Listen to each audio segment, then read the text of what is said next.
Can we explain our consciousness just by looking at the molecules in our brain?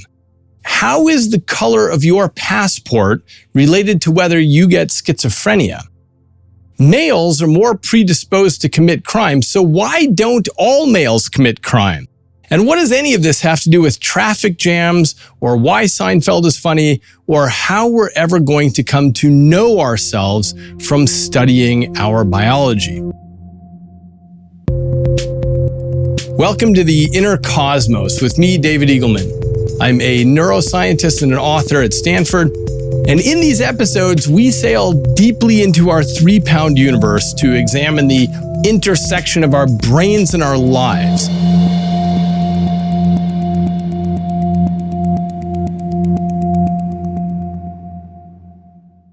Today's episode is part 2 of the question of knowing thyself. So last week we talked about how we know with certainty that our consciousness, our essence, is tied to our biology, and the possibility that we are nothing but our biology. In this episode, I want us to expand our imagination even more and consider ourselves in the context of people not at the conclusion of science's journey, but instead as people just some distance along the path who are facing hundreds or thousands of years of research ahead of us. And specifically, I want to be clear-eyed about the challenges and possibly the impossibility of trying to explain our experience of life in terms of the interaction of molecules. So in this episode, we're going to talk about levels of understanding and what a meaningful explanation would look like. Okay, so you remember the Human Genome Project, in which our species successfully decoded the billions of letters long sequence in our own genetic cookbook. Now, that project was a massive landmark achievement for us, and almost everyone has heard of the Human Genome Project. But not everyone knows that in some ways, the project was a failure, because we sequenced the whole code. But once we got there, we didn't find the hoped-for breakthrough answers about the genes that are unique to humankind. Instead, what we discovered was a massive recipe book for building the nuts and bolts of biological organisms. We found that other animals have essentially the same genome that we do, and this is because they are made of the same nuts and bolts, only in slightly different configurations. The human genome is not terribly different from the squirrel genome or the tunafish genome, even though humans are terribly different from squirrels and tunafish. At least humans and these other animals seem quite different at first, but keep in mind that all of them require the recipes to build eyeballs and spleens and skin and bones and hearts and so on. So as a result, the genomes are not so dissimilar. Imagine going to different factories and examining the pitches and lengths of the screws that are used. This would tell you very little about the function of the final product, say if it's a toaster versus a blow dryer. Both assemble similar elements to achieve different functions. Now, the fact that we didn't learn what we thought we might is not a criticism of the Human Genome Project. It was an enormously important first step. But what this does tell us is that successive levels of reduction are typically going to tell us very little about the questions important to humans. So in the last episode, we introduced this question of whether we can understand ourselves by an approach called reductionism. Reductionism is the idea that we can successively reduce the problems down to their small-scale biological pieces and parts, and eventually come to explain complex phenomena like thinking and consciousness by understanding the molecules. Now, there's been a lot of excitement about this possibility for a long time in neuroscience. For example, in the last episode, I mentioned Huntington's disease, which is a disorder that's caused by a mutation in a single gene. And in fact, it was the first gene pulled for a disease. which seemed like a great success story for reductionism. If you have this gene, you'll get this disease. But note that Huntington's is one of the very few examples that can be dredged up for this sort of one-to-one mapping. The reduction of a disease to a single mutation is extraordinarily rare. Most diseases are polygenetic, meaning that they result from subtle contributions of tens or hundreds of different genes. And as science develops better techniques, we're discovering that not just the coding regions of the genes matter, but also the areas in between what used to be thought of as junk DNA. Most diseases seem to result from a perfect storm of numerous minor changes that combine in dreadfully complex ways. But the challenge to reductionism is far worse than just a multiple genes problem. The contributions from the genome can really be understood only in the context of interaction with the environment. So consider schizophrenia, a disease for which teams of researchers have been gene hunting for decades now. Have they found any genes that correlate with the disease? Sure they have, hundreds in fact. Does the possession of any one of these genes offer much in the way of prediction about who will develop schizophrenia as a young adult? Very little. No single gene mutation is as predictive of schizophrenia as the color of your passport. What does your passport have to do with schizophrenia? It turns out that the social stress of being an immigrant to a new country is one of the critical factors in developing schizophrenia. In studies across countries, immigrant groups who differ the most in culture and appearance from the host population carry the highest risk of schizophrenia. In other words, a lower level of social acceptance into the majority correlates with a higher chance of a schizophrenic break. In ways not fully understood, it appears that repeated social rejection perturbs the normal functioning of the dopamine systems. But even these generalizations don't tell the whole story, because within a single immigrant group, say Koreans in America, those who feel worse about their ethnic differences from the majority are more likely to become psychotic. Those who are proud and comfortable with their heritage are mentally safer. Now, this news comes as a surprise to many. Isn't schizophrenia a genetic disorder? The answer is that genetics play a role. If the genetics make nuts and bolts that have a slightly altered shape, the whole system may run in an unusual manner when put in particular environments. In other environments, the shape of the nuts and bolts may not matter. When all is said and done, how a person turns out depends on much more than the molecular suggestions written down in the DNA. You may remember that in an earlier episode on neuro law, I mentioned that some people have an 828% higher chance of committing a violent crime if they carry a certain set of genes. And those genes, you may remember, are summarized as the Y chromosome.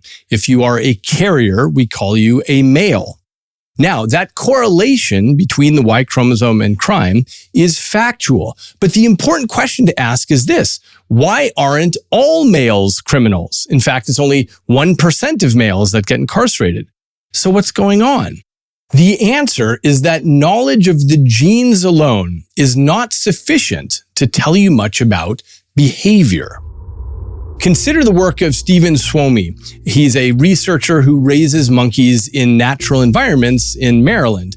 Now, in his natural environment setting, he can observe the monkeys' social behavior from their day of birth. And one of the first things he noticed was that monkeys begin to express different personalities from a surprisingly early age. He saw that virtually every social behavior was developed and practiced and perfected during the course of peer play by 4 to 6 months of age. Now, this observation would have been interesting by itself, but Suomi was able to combine the behavioral observations with regular blood testing of hormones and metabolites, as well as genetic analysis.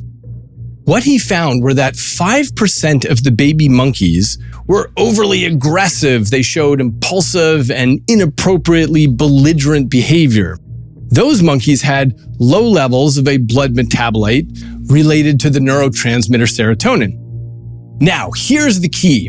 Suomi and his team found that there were two different flavors of genes, these are called alleles, that one could possess for a protein that's involved in transporting serotonin. Let's just call these the short and the long forms. Now, the monkeys with the short form showed poor control of violence, while those with the long form displayed normal behavioral control. But that turned out to be only part of the story. How a monkey's personality developed depended on its environment as well. So there were two ways the monkeys could be reared, either with their mothers, which was a good environment, or with their peers, which was called an insecure attachment relationship environment. So the monkeys with the short form ended up as the aggressive type when they were raised with their peers, but they did much better when they were raised with their mothers. For those with the long form of the gene, the rearing environment didn't seem to matter much. They were well adjusted in either case. Now, there are at least two ways to interpret these results. The first is that the long allele is a good gene that gives resilience against a bad childhood environment. The second way you could interpret this is that you have some monkeys who would have turned out to be bad seeds, but they were rescued by good mothering. Now, these two interpretations aren't exclusive, and we don't know which one is exactly correct, but they boil down to the same important lesson. A combination of genetics and environment matters for the final outcome. So following on from these monkey studies, people started to study gene-environment interactions in humans. In 2001, a researcher named Avshalom Caspi and his colleagues set out to ask whether there are genes for depression. When they went on the hunt, they found that the answer is sort of. They learned that there are genes that predispose you, but whether you actually suffer from depression depends on your life's events. The researchers discovered this by carefully interviewing dozens of people to find out what sort of major traumatic events had transpired in their lives. The loss of a loved one, a major car accident, and that sort of thing. So for each participant, they also analyzed the genetics, specifically the form of a gene involved in regulation of serotonin levels in the brain. Because people carry two copies of the gene, one from each parent, there are three possible combinations that someone might carry: a short-short, a short-long, or a long-long. The amazing result they found was that the short-short combination predisposed the participants to clinical depression, but only if they experienced an increasing number of bad life events. If they were lucky enough to have a good life, then carrying the short-short combination made them no more likely than anyone else to become clinically depressed. But if they were unlucky enough to run into serious troubles, including events that were entirely out of their control, then they were more than twice as likely to become depressed as someone with the long-long combination. So whether somebody presents with depression is a matter of their genes and their life circumstances. Now, Caspi's group then did an entirely different second study to address a deep societal concern. Do children who are abused grow up to become child abusers themselves? Many people believe this statement, but is it really true? And does it matter what kind of genes the child carries? What caught the attention of the researchers was the fact that some abused children become violent as adults, but other abused children do not. When all the obvious factors were controlled for, the fact stood that childhood abuse by itself does not predict how an individual would turn out. So inspired to understand the difference between those who perpetrate the violence and those who don't, Caspy and his colleagues discovered that a small change in the expression of a particular gene is what differentiated these two groups. Children with low expression of the gene were more likely to develop conduct disorders and become violent criminals as adults. But this bad outcome was much more likely if the children were abused. If they harbored let's call it the bad forms of the gene, but had been spared childhood abuse, they were not likely to become abusers. And if they harbored the good form of the gene, then even a childhood of severe maltreatment would not necessarily drive them to continue the cycle of violence. And let me give a third example of the interaction of genes and environment.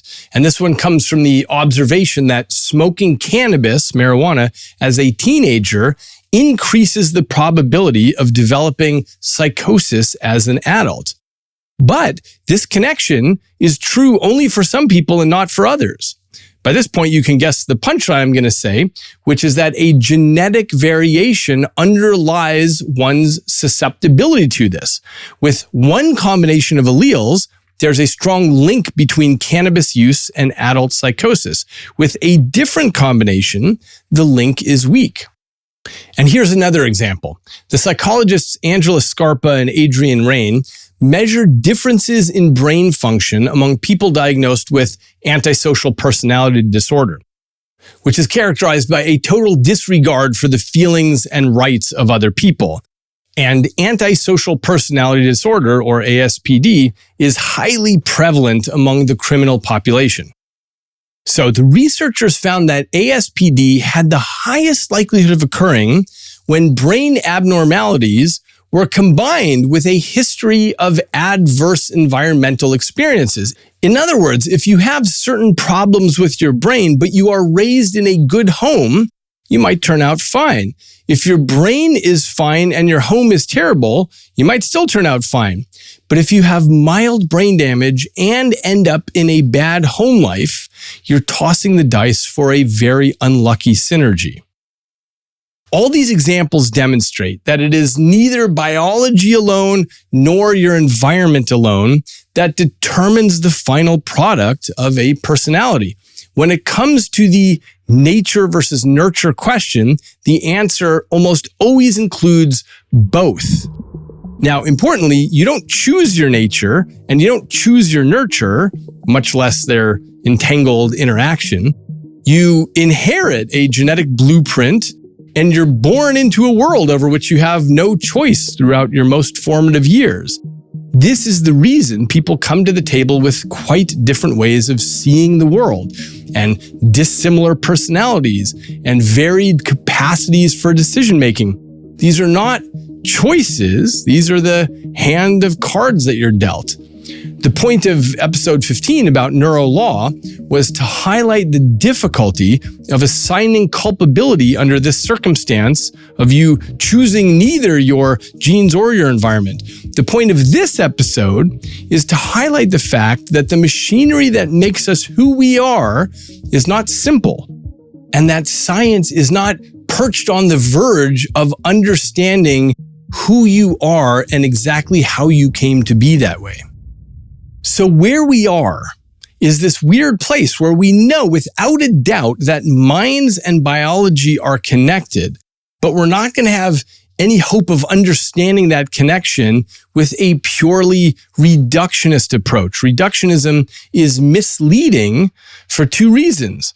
First, as we've just seen, the unfathomable complexity of gene-environment interactions puts us a long way from understanding how any individual person with her lifetime of experiences and conversations and abuses and joys and foods she's eaten and recreational drugs and prescribed medications and pesticides and educational experience and so on, we have no idea how she's going to develop as an individual. It is simply too complex, and presumably it is going to remain too complex. The second reason reductionism is misleading is that even while it's true that we are tied to our molecules and proteins and neurons, as strokes and hormones and drugs and microorganisms indisputably tell us, it doesn't logically follow that humans are best described only as pieces and parts like that. The extreme reductionist idea that we are no more than the cells of which we are composed is a non-starter for anyone trying to understand human behavior. Just because a system is made of pieces and parts, and just because those pieces and parts are critical to the working of the system, that does not mean that the pieces and parts are the correct level of description. And I'll give a few examples of that in a moment. So given these shortcomings of reductionism, why did it catch on in the first place? To understand this, we just need to look at the historical roots. Over recent centuries, thinking people watched the growth of deterministic science around them in the form of the equations of Galileo and Newton and others. These scientists pulled springs and rolled balls and dropped weights, and increasingly they were able to predict what the objects were going to do with simple equations. So by the 19th century, Pierre-Simon Laplace had proposed that if one could know the position of every particle in the universe, then one could compute forward to know the entire future, and crank the equations the other way to know everything in the past. This deterministic approach was massively successful. It predicted the flight of cannonballs and the movement of planets. And that success was at the heart of biological reductionism. The idea is that big things can be understood by discerning smaller and smaller pieces. In this viewpoint, the arrows of understanding all point to the smaller levels. Humans can be understood in terms of biology, biology in the language of chemistry, chemistry in the equations of atomic physics. In many ways, reductionism has been the engine of science for the past 400 years. And in most fields, it has done a great job. But reductionism isn't the right viewpoint for everything, and it certainly won't explain the relationship between the brain and the mind. This is because of a feature known as emergence. When you put together large numbers of pieces and parts, the whole can become something greater than the sum. None of the individual hunks of an airplane have the property of flight, but when they are attached together in the right way, the result takes to the air.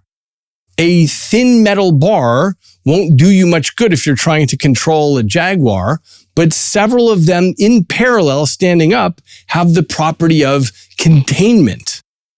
This concept of emergent properties means that something new can be introduced that is not inherent in any of the parts. As another example, imagine that you were an urban highway planner and you needed to understand your city's traffic flow. You need to understand where the cars tend to bunch up, where people speed, where the most dangerous attempts at passing occur. It won't take you long to realize that an understanding of these issues will require some model of the psychology of the drivers. You would lose your job if you proposed to study the length of the screws in the engine or the combustion efficiency of the spark plugs. Those are the wrong levels of description for understanding traffic jams. This is not to say that the small pieces don't matter. They do matter. As we saw with brains, adding narcotics or changing neurotransmitter levels or mutating genes, this can radically alter the essence of a person. And similarly, if you modify screws and spark plugs, the engines work differently and the cars might speed up or slow down and other cars might crash into them. So the conclusion is clear. While traffic flow depends on the integrity of the parts, it is not in any meaningful way equivalent to the parts. Or think of it this way.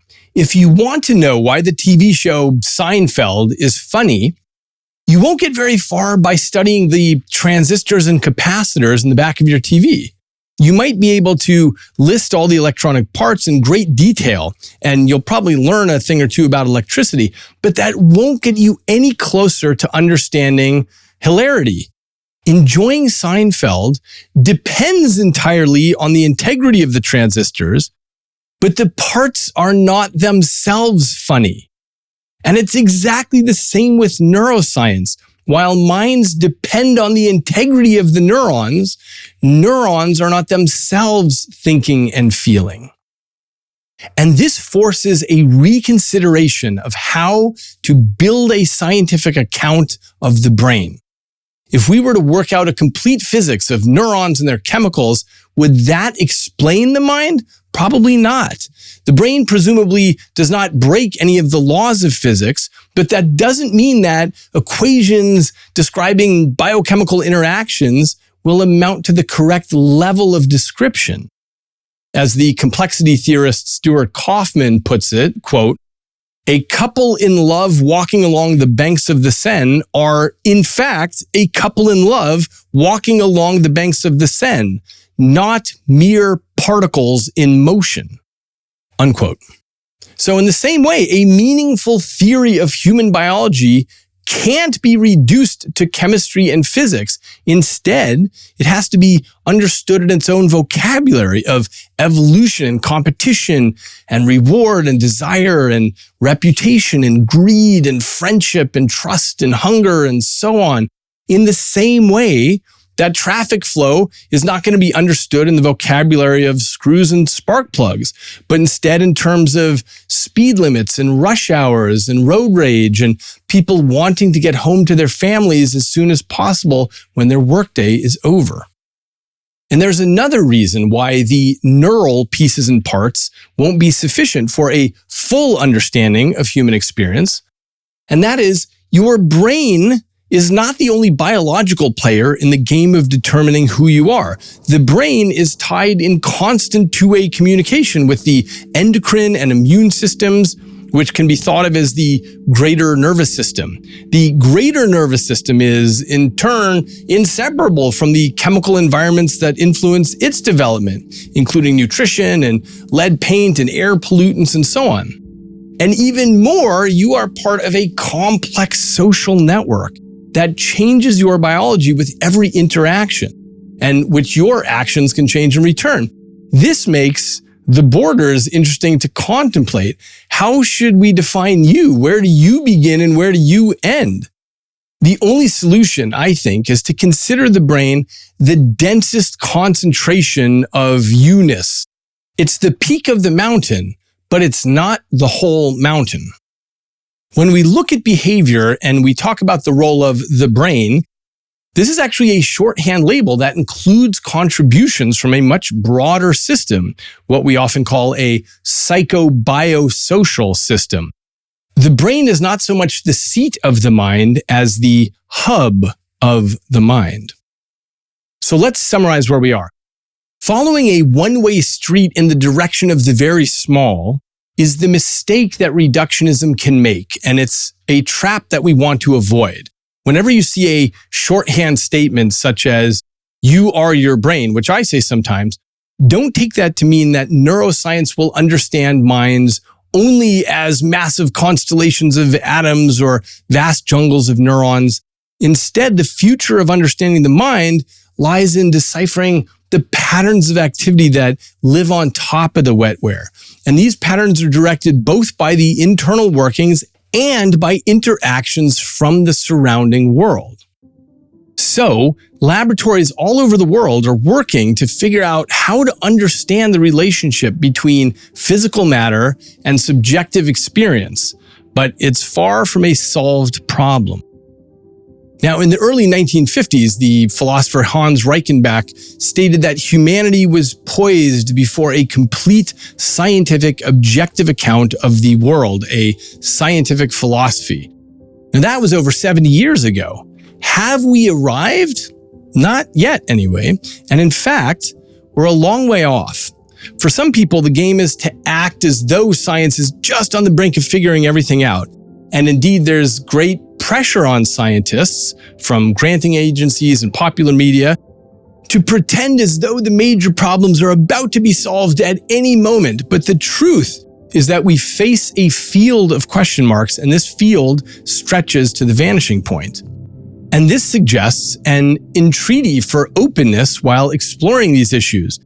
As one example, the field of quantum mechanics includes the concept of observation. When an observer measures the location of a photon, that collapses the state of the particle to a particular position, while a moment ago it was in an infinity of possible states.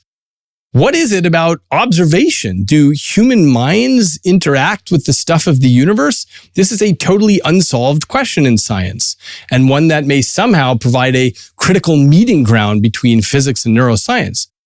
Now, most scientists currently approach the two fields as separate, and researchers who try to look more deeply into the connections between them often end up marginalized. I mentioned in a previous episode that sometimes scientists will make fun of the pursuit by saying something like, quantum mechanics is mysterious and consciousness is mysterious, therefore they must be the same thing, ha ha. Now, that kind of dismissiveness is actually bad for the field. To be really clear, I'm not asserting there is a connection between quantum mechanics and consciousness. I am saying we can't rule out yet that there is a connection, and that a premature dismissal is not in the spirit of scientific inquiry and progress. When people assert that brain function can be completely explained by classical physics, it's important to recognize that that is simply an assertion. It's difficult to know in any age of science what pieces of the puzzle we're missing. As an example, I'll mention what I call the radio theory of brains, which I mentioned in episode 17. Imagine that you are a primitive tribesman somewhere and that you stumble upon a transistor radio in the sand.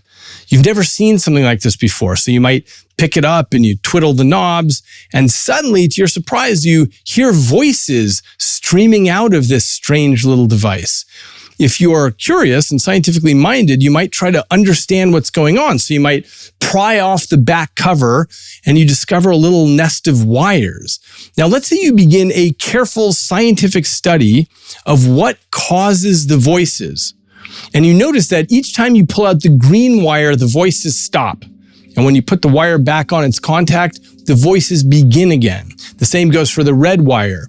Yanking out the black wire causes the voice to get garbled, and removing the yellow wire reduces the volume to a whisper. So you step carefully through all the combinations and you come to a clear conclusion.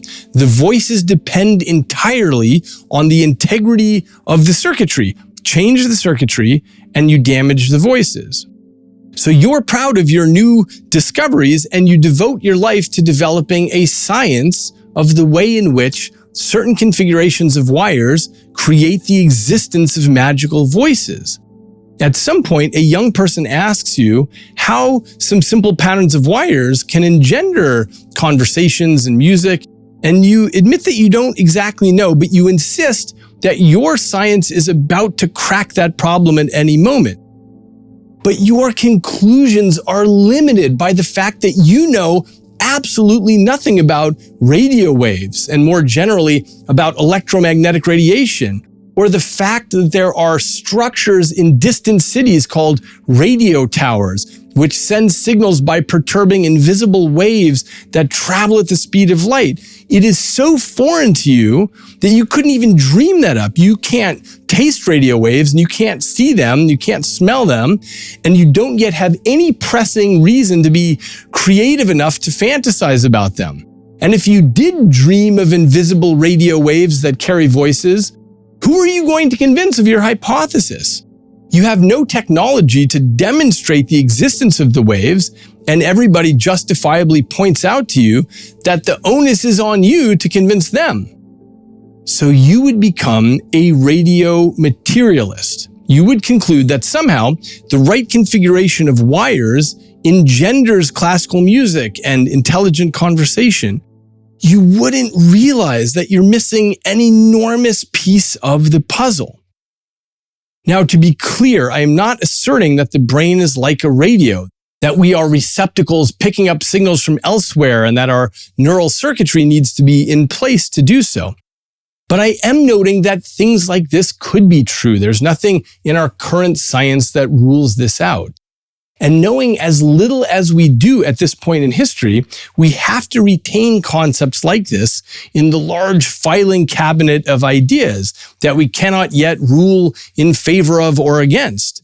So even though very few working scientists will design experiments around eccentric hypotheses, ideas always need to be proposed and nurtured as possibilities until evidence weighs in one way or another.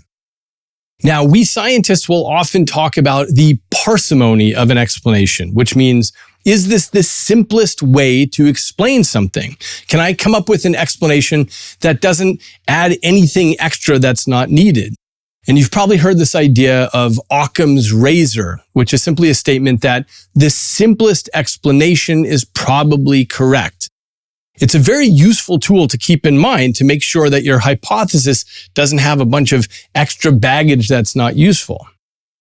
But we shouldn't get seduced by the apparent elegance of argument from parsimony, because that line of reasoning has failed in the past at least as many times as it succeeded. For example, it is more parsimonious to assume that the sun goes around the earth. It's more parsimonious to suggest that tiny atoms follow the same rules as objects at larger scales. It's more parsimonious to suggest that what we perceive is really what's out there.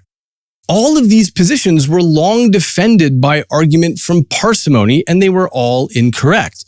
In my view, the argument from parsimony is really not an argument at all. It's typically used just to shut down discussion that sometimes shouldn't be shut down. If history is any guide, it's never a good idea to assume that a scientific problem is cornered. At this moment in history, I'd say that many or most in the neuroscience community subscribe to materialism and reductionism. And when my colleagues and I design experiments, we sort of have to make this assumption. And what it means is that we should be understandable as a collection of cells and blood vessels and hormones and proteins and fluids, all following the basic laws of chemistry and physics as we currently understand them. Each day, neuroscientists go into the laboratory and work under the assumption that understanding enough of the pieces and parts will give an understanding of the whole. This break it down to the smallest bits approach is the same successful method that has been employed in physics and chemistry and the reverse engineering of electronic devices. But we don't have any real guarantee that this approach will work in neuroscience. The brain, with its private subjective experience, is unlike any of the problems that we've tackled so far. And anybody who tells you that we have the problem cornered with a reductionist approach doesn't actually understand the complexity of the problem. Keep in mind that every single generation before us has worked under the assumption that they possessed all the major tools for understanding the universe, and they were all wrong without exception.